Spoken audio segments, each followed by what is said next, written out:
Hello बच्चों। आज के लेक्चर में हम लोग आप लोगों का सबसे पहले तो मैं स्वागत करता हूं हमारे नीट सिलेक्शन बैच 2025 में। आज के लेक्चर में हम लोग स्ट्रक्चर ऑफ एटम चैप्टर के ही नेक्स्ट टॉपिक्स के बारे में बात करने वाले हैं। आप लोगों को याद होगा कि लास्ट क्लास में हम लोगों ने डिस्कस किया था किसके बारे में, discovery of electron, discovery of proton और डिस्कवरी ऑफ न्यूट्रॉन। हमने ये देखा था कि जो इलेक्ट्रॉन की डिस्कवरी है वो किसने की थी। हाँ हाँ, बिल्कुल सही बता रहे हो। किसने की थी? जे जे थॉमसन ने। अगर हम बात करें प्रोटॉन की डिस्कवरी की, तो किस किस बच्चे को याद है प्रोटॉन की डिस्कवरी किसने की थी? बिल्कुल सही याद है आप लोगों को। अगर आपका जवाब गोल्डस्टीन है तो आपका जवाब बिल्कुल सही है। अगर बात करें आपसे न्यूट्रॉन की डिस्कवरी की, तो न्यूट्रॉन की डिस्कवरी किसने करी थी? जेम्स चैडविक ने। बिल्कुल सही याद है आपको। अगर हम बात करें चार्ज और मास की सब एटॉमिक पार्टिकल्स के, तो ये भी हम लोगों ने देखा था। मास ऑफ इलेक्ट्रॉन कितना देखा था? 9.1 इंटू 10⁻31 kg। और अगर हम बात करते हैं प्रोटॉन के मास की, तो हमने क्या देखा था? 1.674 या 1.672 ले लीजिए आप, अगर प्रोटॉन की बात कर रहे हैं तो, इंटू 10⁻27 kg। वहीं अगर हम बात करते हैं न्यूट्रॉन की, तो हमने पढ़ा था कि न्यूट्रॉन का मास स्लाइटली ज्यादा होता है किससे? प्रोटॉन से। तो आप इसे क्या लिख सकते हैं? 1.674 इंटू 10⁻27 kg। बात वहीं अगर हम करें चार्ज की, तो इलेक्ट्रॉन और प्रोटॉन दोनों पे ही जो चार्ज है वो सेम होता है, दैट इज 1.6 इंटू 10⁻19 कूलम। सिर्फ और सिर्फ इतना ही डिफरेंस है कि दोनों का जो चार्ज है वो अपोजिट इन नेचर होता है, यानी कि इलेक्ट्रॉन का जो चार्ज है उसको हम नेगेटिव से लिखते हैं और जो प्रोटॉन का चार्ज है उसे हम पॉजिटिव से लिखते हैं। ये असल में नेगेटिव और पॉजिटिव और कुछ नहीं बता रहा। ये नेगेटिव और पॉजिटिव सिर्फ और सिर्फ इनके नेचर को बता रहे हैं कि ये एक दूसरे से बिल्कुल अपोजिट नेचर रख रहे हैं। ठीक है, सिर्फ इतनी बात को बता रहा है क्या, ये जो नेगेटिव और पॉजिटिव हमने यूज किया था। नेक्स्ट हमने बात करी थी जो जे जे थॉमसन का एटॉमिक मॉडल था उसके बारे में हमने बात की थी। और हमने ये देखा था कि जो जे जे थॉमसन का एटॉमिक मॉडल है वो हम लोगों से क्या बोल रहा था कि जो एटम है वो एक प्लम पुडिंग मॉडल के समान है या फिर एक तरबूज के समान है, जिसके अंदर पूरे हिस्से के अंदर क्या फैला हुआ है? प्रोटॉन यानी पॉजिटिव चार्ज फैला हुआ है। और बीच बीच में आपको क्या देखने को मिलेंगे? जो उसके बीज होते हैं वो क्या होते हैं? इलेक्ट्रॉन होते हैं। इस तरीके से इलेक्ट्रॉन इसके बीच में डिस्ट्रीब्यूटेड है। हालांकि हमने पढ़ा था कि जो मॉडल था उतना कुछ खास सक्सेसफुल हो नहीं पाया। स्पेशली कब? जब रदरफोर्ड ने अपनी थ्योरी दी, और रदरफोर्ड की थ्योरी आने के बाद इस मॉडल को एक तरीके से नकार दिया गया। और रदरफोर्ड की थ्योरी क्या थी? रदरफोर्ड ने एक गोल्ड फॉइल एक्सपेरिमेंट कराया था, जहां पर उसने गोल्ड फॉइल पर अल्फा पार्टिकल्स देके मारे थे बहुत सारे। ठीक है, आपसे कभी कभी क्वेश्चन पूछा जा सकता है कि गोल्ड फॉइल जो वहां पर ली गई थी रदरफोर्ड के द्वारा, वो एक बहुत थिन गोल्ड फॉइल थी। ठीक है, अब थिन क्यों ली गई थी? ताकि वो जो एटम्स हैं उनसे आप लोगों को रियल में वो चीज हो सके। ठीक है, अगर मान लो बहुत ही मोटी लेयर होगी तो फिर वो जो एटम्स हैं उस तक ठीक तरीके से आप लोगों के जो हीलियम के जो प्रोटॉन्स थे वो पहुंच ही नहीं पाएंगे, यानी अल्फा पार्टिकल्स पहुंच ही नहीं पाएंगे, तो वो जो एक्सपेरिमेंट है उतना ज्यादा सक्सेसफुल नहीं हो पाएगा। ठीक है, तो हम चाहते थे कि पतली से पतली लेयर हो, जिससे कम से कम एटम्स से हमारा सामना हो और हम लोगों को इस एक्सपेरिमेंट के बेटर रिजल्ट्स दिखाई दे रहे। यानी रदरफोर्ड ने ही चाहा कि उसे बेटर रिजल्ट दिखाई दे, इसलिए उसने थिन फॉइल ली, इसीलिए उसने गोल्ड फॉइल का इस्तेमाल भी किया था। ऐसा नहीं कि वो बहुत अमीर था तो इसलिए इस्तेमाल किया था। ठीक है, किस लिए रदरफोर्ड ने गोल्ड फॉइल का इस्तेमाल किया था? क्योंकि जो पार्टिकल्स थे वो बहुत पतले हो जाते हैं ना, गोल्ड जो है बहुत ज्यादा पतला किया जा सकता है। ये प्रॉपर्टी आप लोगों ने पहले भी गोल्ड के बारे में पढ़ी हुई होगी, है ना। क्लास 9 क्लास 10 के अंदर आप लोग ये प्रॉपर्टीज पढ़ चुके होंगे। चलिए आगे बढ़ते हैं और हम बात करते हैं अपने अगले टॉपिक की, और वो है इलेक्ट्रोमैग्नेटिक स्पेक्ट्रम। ठीक है, इलेक्ट्रोमैग्नेटिक स्पेक्ट्रम। अब ये स्पेक्ट्रम क्या होता है, इलेक्ट्रोमैग्नेटिज्म क्या है? ठीक है, बेसिकली ये जो इलेक्ट्रोमैग्नेटिक स्पेक्ट्रम है क्या बताता है? ये आपको बेसिकली अलग अलग तरह के कलर्स, ठीक है, अलग अलग तरह के बैंड की बात करता है। अभी बैंड क्या है देखो ध्यान से। क्या हुआ कि अगर मैं बात करता हूँ कुछ रेस, ठीक है, जैसे सबसे कॉमन रे विजिबल लाइट, या फिर नॉर्मली हम जिसको लाइट बोल देते हैं, वो आप लोग देखते हो। ठीक है, और वो जो लाइट होती है उसके अंदर आप लोग क्या देखते हो? उस लाइट के अंदर आप लोग तरह तरह के कलर देखते हो, है ना, जैसे violet, indigo, green, orange, blue, yellow, red. अभी मत कहना कि सर हमने तो ये कलर नहीं देखे, ज्यादातर तो हमने लाइट वाइट ही देखी। ठीक है, वाइट देखी है, लेकिन जब उसको प्रिज्म से पास किया जाता है तब तो आप लोगों ने 7 कलर्स में डिवाइड होते हुए देखी है। या फिर रेनबो, रेनबो में भी आप लोग देखते हो कि जो लाइट है वो क्या होती है, 7 कलर्स के अंदर डिवाइड हो जाती है। ठीक है, अभी क्यों हो रहा है? क्योंकि असल में होता क्या है ना, कि जो लाइट होती है वो लाइट के अंदर अलग अलग रे होती है। ठीक है, जो कि क्या होती है, अलग अलग फ्रीक्वेंसी या अलग अलग एनर्जी की होती है। ठीक है, एनर्जी तो आप लोग समझते हो, अलग अलग एनर्जी की होती है। ठीक है, तो उन एनर्जी के बेसिस पे ही क्या है, हम लोगों ने क्या किया, एक क्लासिफिकेशन बनाया और हमने अलग अलग तरह की वेव ली। ठीक है, हमने अलग अलग तरह की वेव इसी के बेसिस पर ली। ये चीज आप लोगों को क्लियर है? ठीक है, इसमें आप लोगों को कोई डाउट तो नहीं है? इलेक्ट्रोमैग्नेटिक स्पेक्ट्रम, हमारे पास कुछ तरह की यहाँ पर क्या होती हैं, रेज होती हैं। ठीक है, अब ये इलेक्ट्रोमैग्नेटिक स्पेक्ट्रम, यहाँ पर जो इलेक्ट्रोमैग्नेटिज्म हम टर्म यूज कर रहे हैं, ये क्यों यूज कर रहे हैं? ठीक है, अगर आप लोग जानना चाहते हो तो मैं आप लोगों को यहाँ पर बता दूंगा। ठीक है, आप मुझे सिर्फ कमेंट बॉक्स में कमेंट कर दीजिएगा कि सर इलेक्ट्रोमैग्नेटिज्म के बारे में हमें और जानना है। ठीक है, या इलेक्ट्रोमैग्नेटिक स्पेक्ट्रम के बारे में हमें और जानना है, क्योंकि आपके एग्जाम पॉइंट ऑफ व्यू से यहाँ पर इससे ज्यादा नहीं पूछा जाता, तो मैं आप लोगों को वो चीज नहीं बता रहा हूँ यहाँ पर अगर आप में से किसी को भी ये चीज जाननी है तो आप मुझे सिर्फ कमेंट बॉक्स में कमेंट कर दीजिएगा, मैं आप लोगों को इसके लिए एक सेपरेट वीडियो बनाकर दे दूंगा। ठीक है, तो चलिए बिना देर किए हम लोग अपने टॉपिक को आगे बढ़ाते हैं और देखते हैं अलग अलग तरह की रे।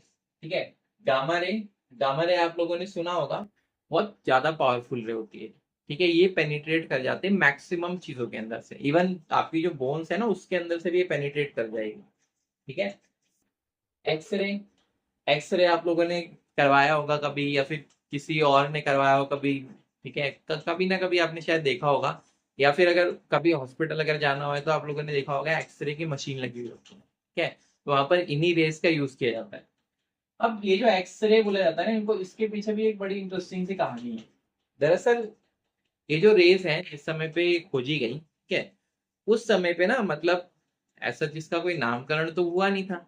ठीक है, तो हमने उस समय पे समझ लो कि लेट इट बी एक्स, है ना।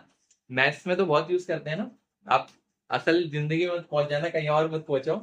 ठीक है, तो आप लोगों को चलो समझ में आ गया कौन से वाले एक्स की बात हो रही है। ठीक है, कौन से वाले एक्स की बात हो रही है, सिर्फ अल्फाबेटिकल एक्स की बात, एक्स अल्फाबेटिकल एक्स की बात हो रही है। ठीक है, कहीं और मत पहुंचना। तो ये एक्स जो है, मान लिया कि भाई कोई रे है एक्स। ठीक है, अब उसी से इसका नाम क्या पड़ गया आगे, एक्स रे। अब ये यूज क्यों होती है, क्योंकि क्या होता है ये हमारी मसल्स वगैरह से ना पेनिट्रेट कर जाती है। जब ये हमारी मसल्स वगैरह से पेनिट्रेट कर जाएगी तो क्या दिखाई देगा, हमें बोन्स वगैरह दिखाई देंगी। तो बोन्स वगैरह को देखने के लिए ही काम आती है ना, कि कोई बोन में डिफॉर्मिटी तो नहीं हो गई। अक्सर जब चोट लग जाती है ना, कोई गिर जाता है, ठीक है, या फिर थोड़ा सा लगता है कि उसको चलने वलने में दिक्कत हो रही है, हाथ पैरों में दिक्कत हो रही है, टूट कुछ अगर गिरने पर स्पेशली, तो एक्सरे का इस्तेमाल किया जाता है ज्यादातर। ठीक है, यूवी रे, यूवी रे कौन सी होती है, अल्ट्रावायलेट रे। आप लोगों ने सुना होगा कभी, अगर बोला जाता है ना कि सन से जो रेज निकलती हैं वो अल्ट्रावायलेट रेज होती हैं।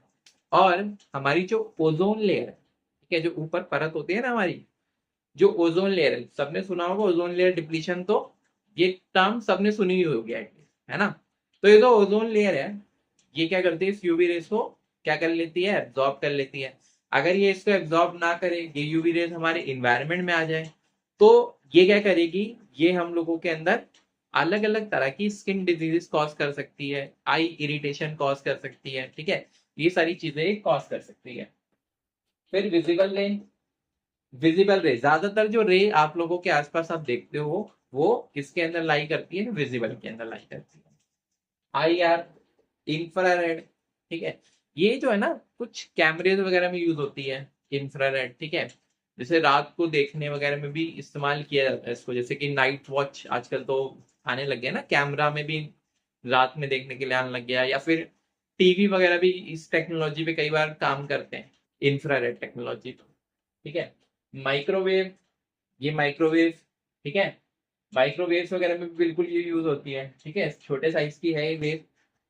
और रेडियो वेव जो है यहाँ पे ये बेसिकली किस में काम आती है, ये रेडियो में काम आती है। ठीक है, तो रेडियो जिस एनर्जी पे काम करता है या रेडियो जिस फ्रीक्वेंसी पे काम करता है, ठीक है, वही फ्रीक्वेंसी क्या होती है हमारी रेडियो वेव की फ्रीक्वेंसी होती है। देखो आप लोग ये चीज ध्यान से देखो, कोई भी एक वेव है, आप लोगों ने कोई भी अगर वेव के बारे में पढ़ा है कभी, तो आप लोगों ने एक चीज जरूर पढ़ी होगी कि कोई जो वेव होती है ना, इस तरीके से, ठीक है, ये जो वेव है, इस वेव के अंदर आप लोग क्या देखोगे, इस वेव के अंदर आप लोग ये देखोगे कि ये यहां से शुरू हुई, आधा सर्कल किया, और फिर आधे सर्कल किया, फिर बाद में शुरू हुई, और फिर इसने क्या किया, अपना पूरा सर्कल कंप्लीट किया। अब इस प्रोसेस के दौरान ये जो वेव है ना, ये वेव असल में क्या कर रही है, ये वेव ट्रेवल कर रही है। ठीक है, और ये ऐसा नहीं है कि यहाँ पे रुक गई, ये वेव इसी तरीके से आगे भी ट्रेवल करती चली जाएगी। ठीक है, इसी तरीके से वेव क्या करती चली जाएगी, आगे भी ट्रेवल करती चली जाएगी। अब देखो एक चीज को आप सोच के देखो, अगर मैं बोलूं कि वेव जो है बहुत ज्यादा लंबी है, तो खुद बताओ, अगर वेव बहुत ज्यादा लंबी हो तो उसको ट्रेवल करने में कम समय लगेगा या फिर ज्यादा समय लगेगा? आपका जवाब होना चाहिए कि सर अगर ज्यादा लंबी है तो फिर उसको ट्रेवल करने में ज्यादा समय लगेगा। बिल्कुल सही बात है। ठीक है, इसी तरीके से अगर मैं आपसे बोलूं कि कोई वेव छोटी है, तो उसको ट्रेवल करने में ज्यादा समय लगेगा या फिर कम समय लगेगा? अगर कोई वेव छोटी है तो उसको ट्रेवल करने में क्या लगेगा, कम समय लगेगा। ठीक है, तो यही यहाँ पर भी होता है वेवलेंथ की। अगर कोई वेव जो है लेंदी होती है, ठीक है, तो वो क्या करेगी, ज्यादा टाइम लेगी ट्रेवल करने में, और जो वेव क्या होगी, छोटी होगी, वो कम टाइम लेगी ट्रेवल करने में। अब देखिए एक चीज यहाँ पर बहुत इंपॉर्टेंट है, क्या कि ये जो लैम्डा मैंने लिखा है, ये दरअसल किसको दिखाता है, वेव की लेंथ, कि वेव कितनी लंबी है। ठीक है, अब ये जितनी ज्यादा होगी फ्रीक्वेंसी उतनी कम होगी। ठीक है, फ्रीक्वेंसी क्या होती है अभी, फ्रीक्वेंसी बेसिकली किससे रिलेटेड है, फ्रीक्वेंसी इस चीज से रिलेटेड है कि वेव जो है कितनी बार आपकी पास करेगी। ठीक है, वेव जो है कितनी बार आपकी पास करेगी एक पर्टिकुलर जगह से। अब देखो एक सेकंड में, अगर मान लो मैं एक सेकंड ले लेता हूं, कितना समय ले रहा हूं मैं, एक सेकंड, इस एक सेकंड के अंदर इस जगह से कितनी वेव्स पास हो जाएंगी, इस एक सेकंड के अंदर इस जगह से कितनी वेव्स पास हो जाएंगी, वही क्या बताएगा, वही बताएगा किसको, फ्रीक्वेंसी को। ठीक है, तो अब आप समझ रहे हो कि फ्रीक्वेंसी एक तरीके से किसको बता रही है, फ्रीक्वेंसी एक तरीके से बता रही है कि स्पीड ऑफ ट्रेवल बता रही है। ठीक है, कितनी तेजी से ट्रेवल कर रही है। तो एक सेकंड के अंदर यहाँ पर जितनी ज्यादा वेव्स क्या होंगी, पास हो जाएंगी, उतना ही हम क्या बोलेंगे कि इसकी फ्रीक्वेंसी ज्यादा है। खत्म खेल। ये वाली चीज आप लोगों को समझ में आ गई कि फ्रीक्वेंसी हमारे पास क्या है और वेवलेंथ हमारे पास क्या है। ठीक है, ये बहुत ही इंपॉर्टेंट चीज है, आप लोगों से एग्जाम में इससे रिलेटेड क्वेश्चंस जरूर पूछे जा सकते हैं। ठीक है, चलिए आगे बढ़ते हैं और इसको याद करने के लिए ट्रिक बनाते हैं। ठीक है, अब देखो भाई, गांव में था मैं, अब गांव में अपनी थोड़ी मतलब जान पहचान है अच्छी, मतलब पहले पढ़ाया हुआ है स्कूल स्कूल में गांव में ना, तो गांव में स्कूल स्कूल में पढ़ाया हुआ है। आज 5 सितंबर वैसे ही है, ठीक है, टीचर्स डे है। तो अब क्या हुआ कि अपने को यहाँ से मिली कोई गाड़ी। अब गाड़ी सुनना कौन सी गिफ्ट में मिली। ठीक है, तो देखो गांव में, ठीक है, गांव में XUV आई मेरी। ठीक है, गांव में XUV आई मेरी, तो भाई गांव में मेरे लिए XUV मंगा दी गई है। सोच रहा हूँ 2-4 दिन वहां पे थोड़ा सा टहल वहल के आया जाए। ठीक है, तो हाथ के XUV लेके भी आ जाएंगे, चलानी किसको आती है, चल चल लेना मेरे साथ, है ना। तो देखो यहाँ पे गांव में XUV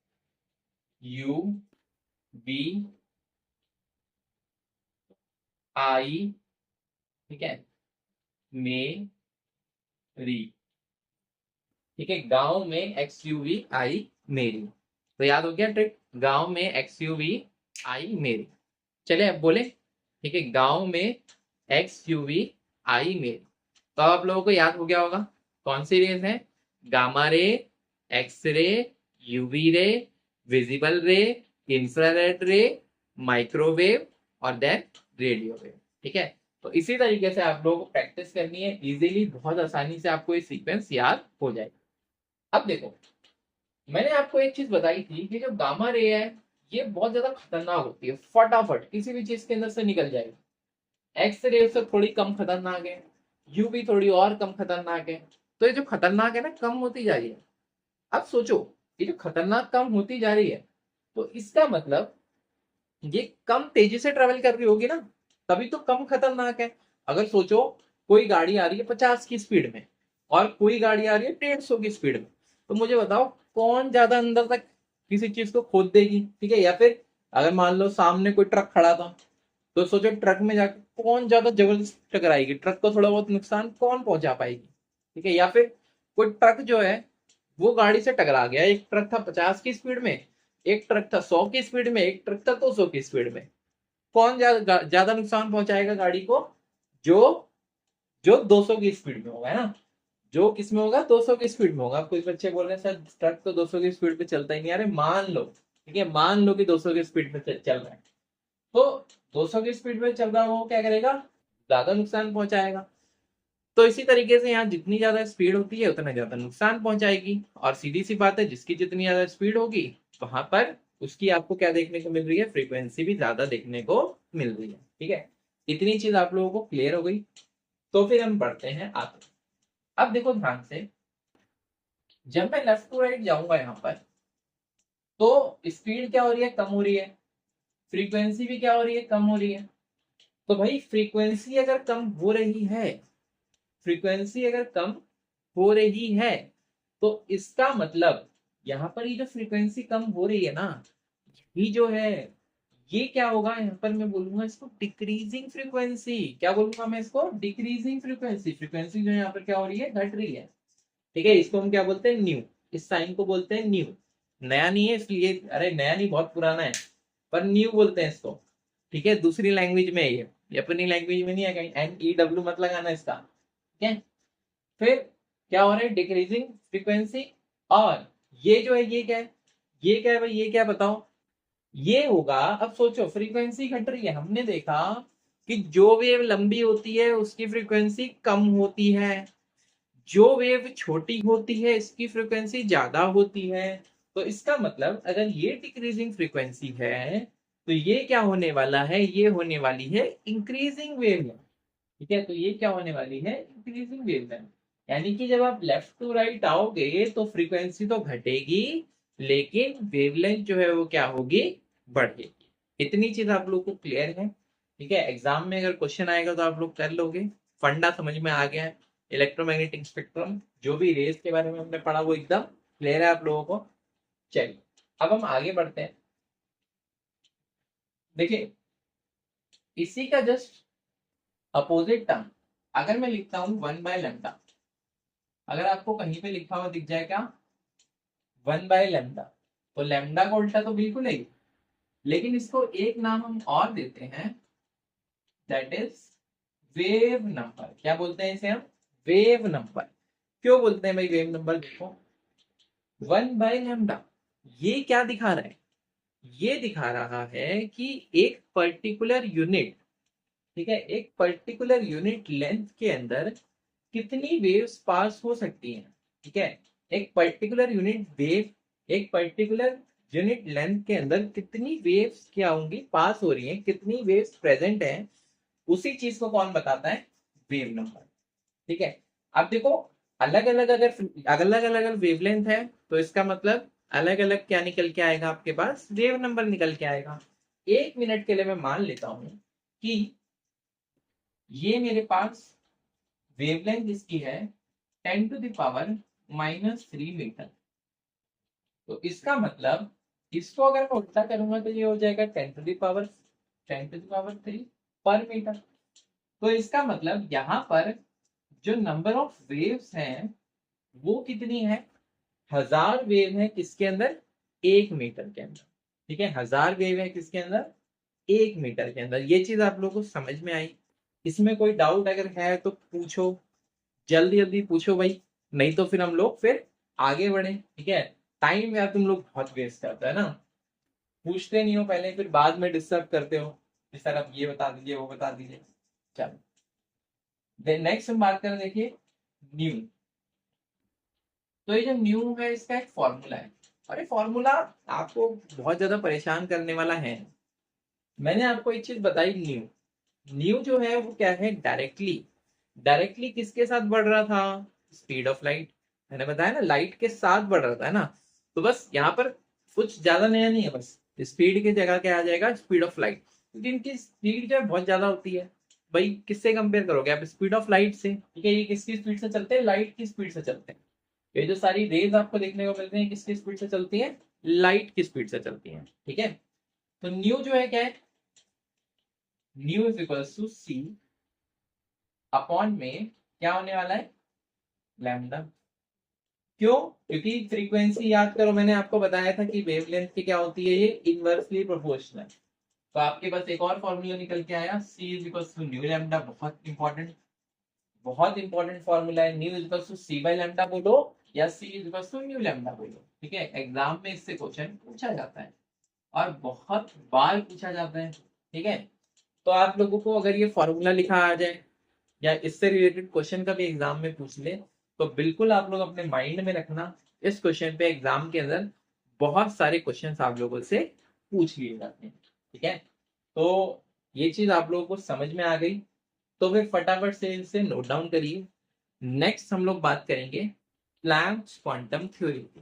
तो चलिए फटाफट से इसे नोट डाउन करिए, फिर हम बढ़ते हैं आगे।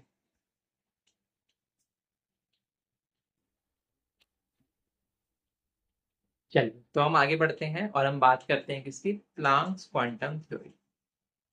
देखिए, अभी तक हम लोग जो बात कर रहे थे, इलेक्ट्रोमैग्नेटिक वेव्स की बात कर रहे थे, या बोल लीजिए इलेक्ट्रोमैग्नेटिक रेडिएशंस की बात कर रहे थे। और हम लोगों ने एक चीज देखी थी कि इलेक्ट्रोमैग्नेटिक रेडिएशन जो है उसे हमने क्या माना था, वेव माना था। क्या माना था हमने उसे, वेव माना था।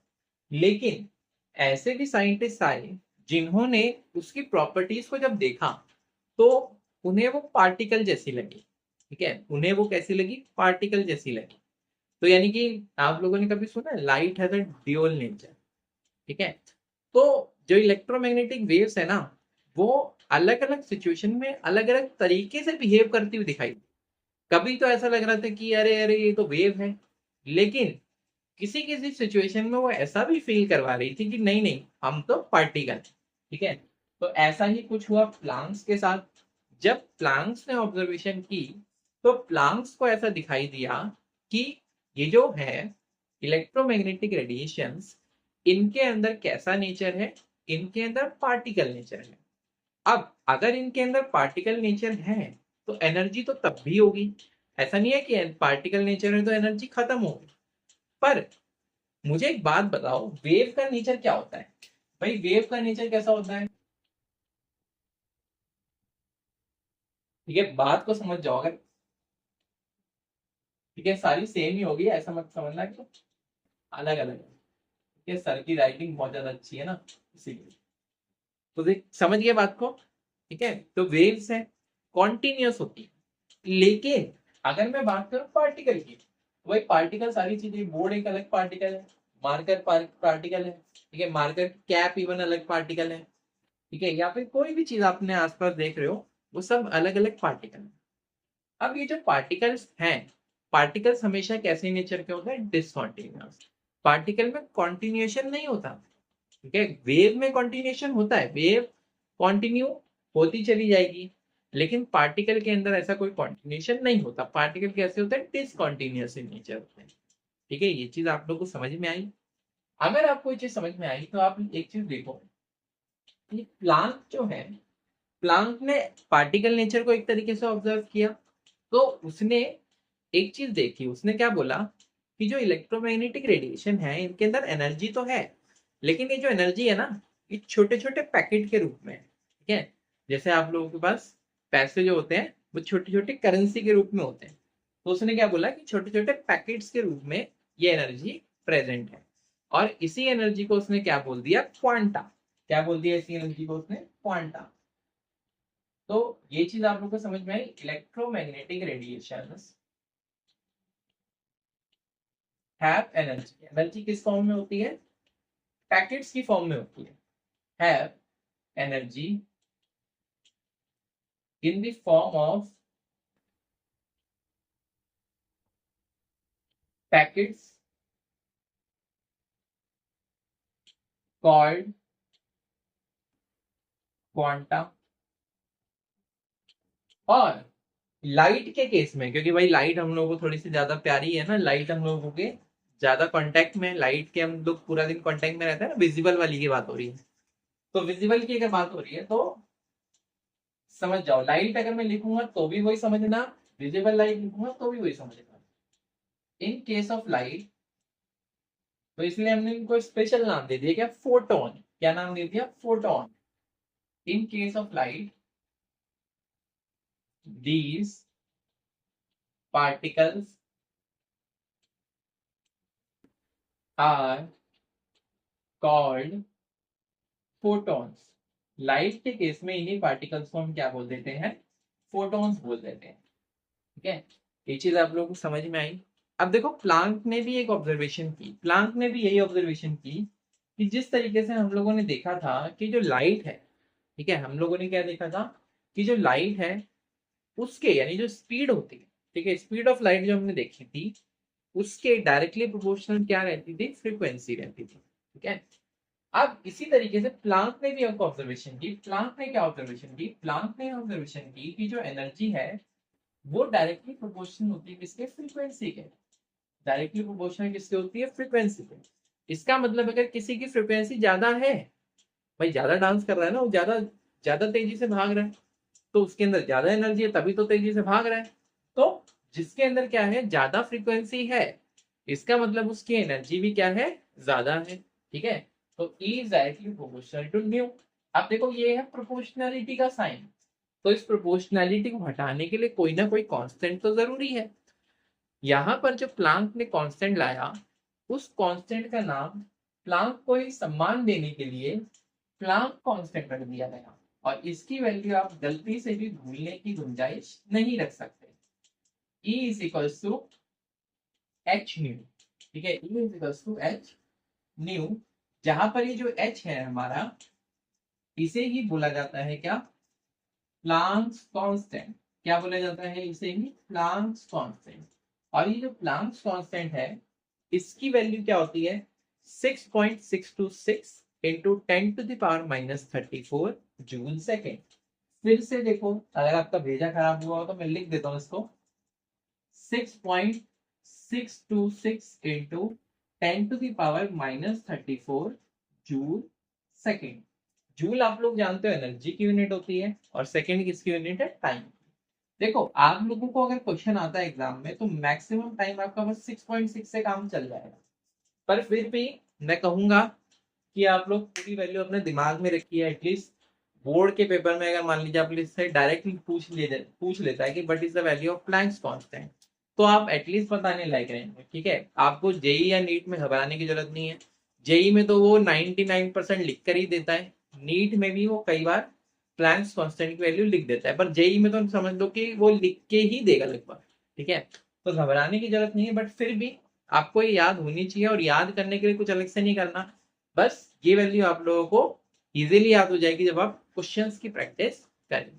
ठीक है, तो चलिए फटाफट से एक बार मैं थोड़ा सा पानी पी लो और फिर आगे बढ़ते हैं।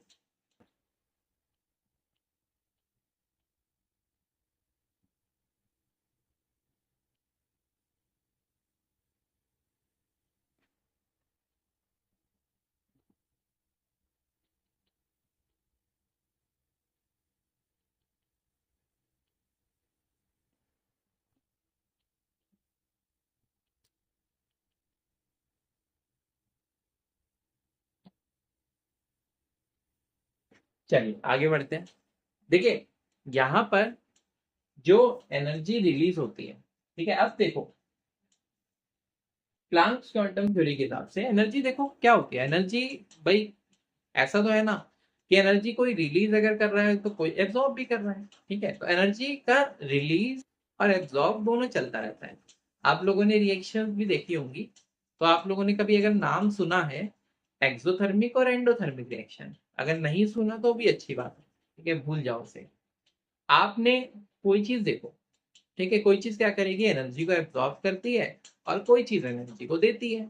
ये तो संसार का नियम है ना। इसी तरीके से लेन देन पे ही चीजें चलती रहती हैं। जैसे सूरज एनर्जी देता है और हम लोग सूरज से एनर्जी लेते हैं, है ना। तो ये संसार का नियम है, एनर्जी का लेन देन हमेशा चलता रहता है। लेकिन प्लांक ने क्या बोला वो भी बड़ी इंपॉर्टेंट है। प्लांक ने ये बोला एनर्जी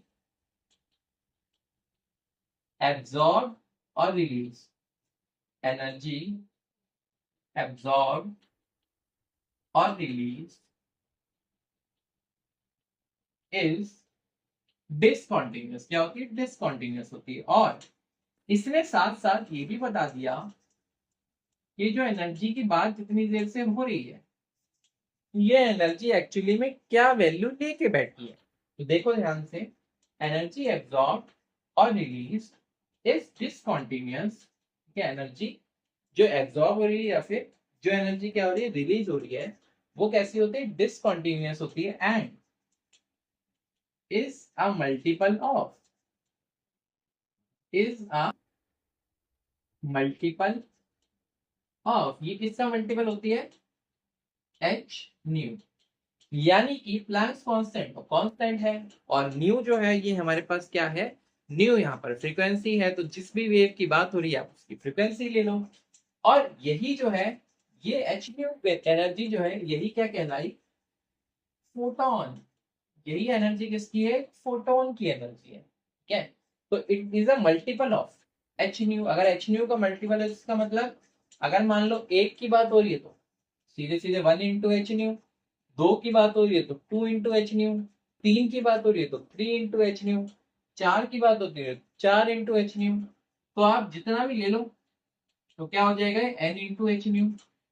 यहाँ पर ये जो n है ये क्या होगा, 1 2 3 4, इस तरीके से ये इनफाइनाइट तक जा सकता है। ये चीज आप लोगों को समझ में आ गई। अब यहाँ पर एक और क्वेश्चन जो आप लोगों से पूछा जाता है वो ये पूछा जाता है कि जो 1 मोल फोटोन की एनर्जी है उसे हम क्या बोलते हैं, एनर्जी ऑफ 1 मोल फोटोन। किसी का दिमाग अगर किसी के दिमाग में अगर थोड़ी सी भी याददाश्त बाकी है तो मुझे बताना कि 1 मोल, हम लोगों ने 1 मोल के बारे में पढ़ा था। 1 मोल क्या होता है, 1 मोल की वैल्यू कितनी होती है, 1 मोल की वैल्यू कितनी होती है, 6.022 इंटू 10⁻23। ठीक है, तो अगर जिसने भी आंसर दिया है बिल्कुल सही आंसर दिया है। और उसे हम डिनोट कैसे करते थे, कैपिटल एन से या फिर एन के से। ठीक है, एन एच न्यू। तो ये जो है एनर्जी ऑफ 1 मोल फोटोन, ठीक है, एनर्जी ऑफ 1 मोल फोटोन, इसी को हम क्या बोल देते हैं, इसी को हम बोल देते हैं 1 आइंस्टीन। ठीक है, आइंस्टीन के सम्मान में हम इसे क्या बोल देते हैं, 1 आइंस्टीन।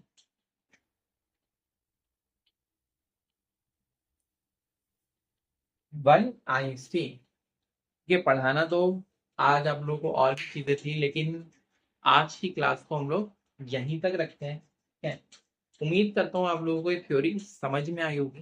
ठीक है, अभी आप लोगों को लग रहा होगा कि ये जो थ्योरी थ्योरी थ्योरी थ्योरी चल रहा है, ठीक है, पर ये असल में ऐसा नहीं है। अभी यार थोड़े समय में आप लोगों को इससे रिलेटेड क्वेश्चन भी देखने को मिलेंगे। ये वाला जो पोर्शन मैं आप लोगों को करा रहा हूँ यहाँ पर जितने भी फॉर्मूले आपके सामने आ रहे हैं वो सारे के सारे फॉर्मूले पे क्वेश्चन एग्जाम के अंदर पूछे जाते हैं।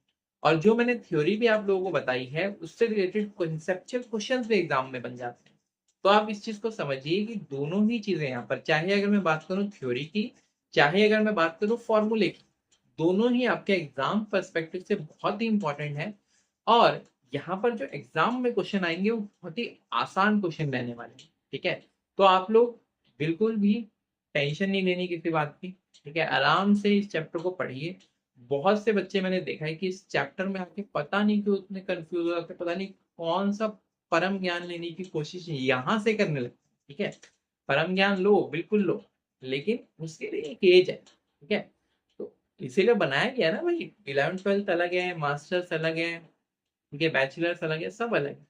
तो बिल्कुल घबराओ मत, जितना अभी आप लोग कराया जा रहा है उतना बहुत अच्छे से करो। फिर भी अगर कुछ एक्स्ट्रा जानने की इच्छा हो तो फिर हम बैठे हैं भाई, बता देना कि सर ये वाली चीज एक्स्ट्रा जाननी है, कमेंट बॉक्स में कमेंट कर देना। आप लोगों को वो वाली चीज भी देखने को मिल जाएगी। ठीक है, वो वाली चीज पे भी हम जल्द ही आप लोगों के लिए वीडियो बना देंगे। बाकी ये जो चैप्टर है आप लोगों के, ये इसी तरीके से चलते रहेंगे और आप लोगों को एग्जाम ओरिएंटेड बहुत ही अच्छे तरीके से पढ़ाया जाएगा, ताकि आप लोगों के एग्जाम्स के अंदर कोई भी क्वेश्चंस ना छूटे। चलिए मिलते हैं फिर हम लोग नेक्स्ट क्लास के अंदर। आज के लिए शुक्रिया, बाय बाय।